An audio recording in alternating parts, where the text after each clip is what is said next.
So I saw Godzilla 2014 the other night, and I was honestly surprised by what I saw. Because I've always had a soft spot for this movie because it's always one of the most hated movies in the fan base of Godzilla. I fucking hate the movie. I despise it. But it's something I never really understood, and even more now, comparatively to the other two movies, King of the Monsters and Godzilla vs. Kong. And it's just a movie that knows what it is. It's consistent in its tone. When seeing King of the Monsters, I see a movie that doesn't know what it wants to be. In some of these scenes, it's trying to be extremely overdramatic. And then in these scenes, it's trying to have that Marvel humor. Is it just me, or has he been working out? Dumb acting, I call it. And I feel like they just ruin what the first movie built up. And down to the basic parts of what a movie is, the lighting of it.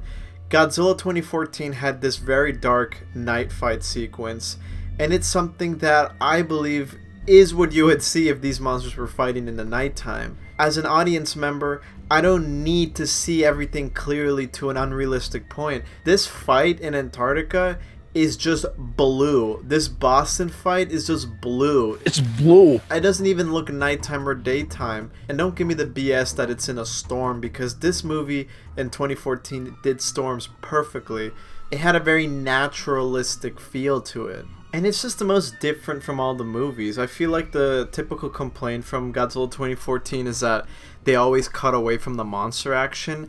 I always loved that. It went against the expectations that I had. Would I feel that the battle would be any better if I saw that Hawaii fight? No, I feel like it made that final San Francisco fight better. It feels earned.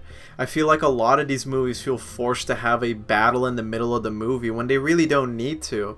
I feel like it only lessens the impact of the later ones. If you have good build-up, you have good intense build-up scenes, it's almost like a thriller, more like this what this movie is. I prefer that.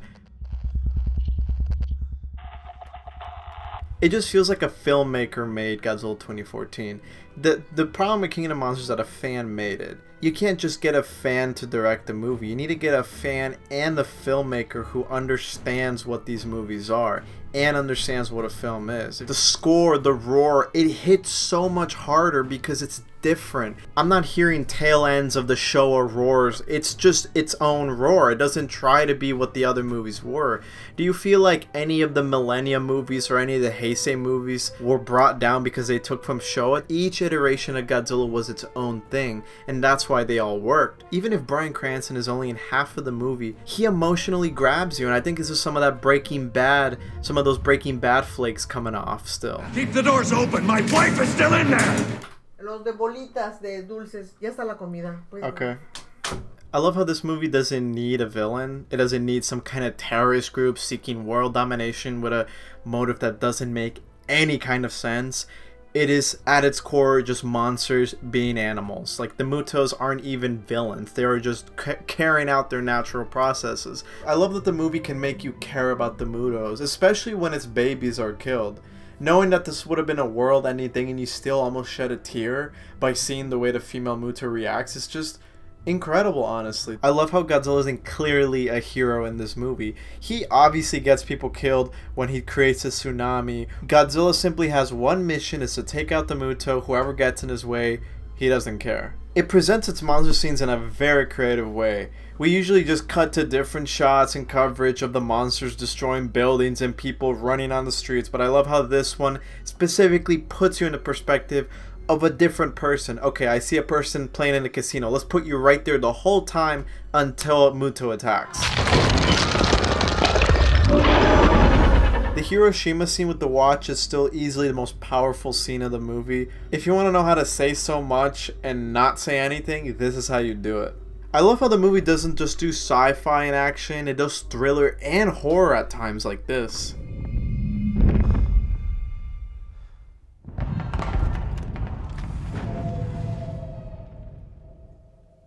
And I love it when a monster like the Muto can notice the humans. I wish more monster movies did that. The monsters actually noticing the people, because it makes it all the more horrifying when you're facing up against this giant 300 tall creature.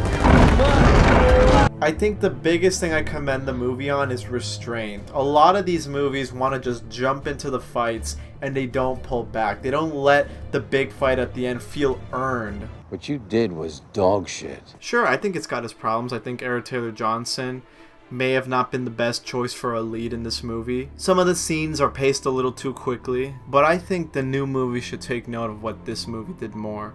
Because not only is it the most financially successful of the three, it made Godzilla into what it was in the States again. Do you think we would have all that we have if Garrett Edwards didn't make this movie? And that's like the biggest problem I have with the future movies. While I do think the Godzilla and Kong fight is better than the Muto fight, it's just something to where I have to skip to that fight to see that fight. And with this movie, I don't have to do that. I can just sit down and watch the whole movie because there's no unbearable characters speaking on screen. So I'm not looking forward to the next movie that's gonna come out in the future. I just hope that the new Godzilla movie that Toho's gonna make goes more to its roots, which it seems like it will, and that's why I'm really excited for that movie. Those are my thoughts on this movie. I think you guys should give it a rewatch. It's on HBO Max, that's where I saw it. But yeah, that's it for this video. This is Kaijuzilla 621, signing out.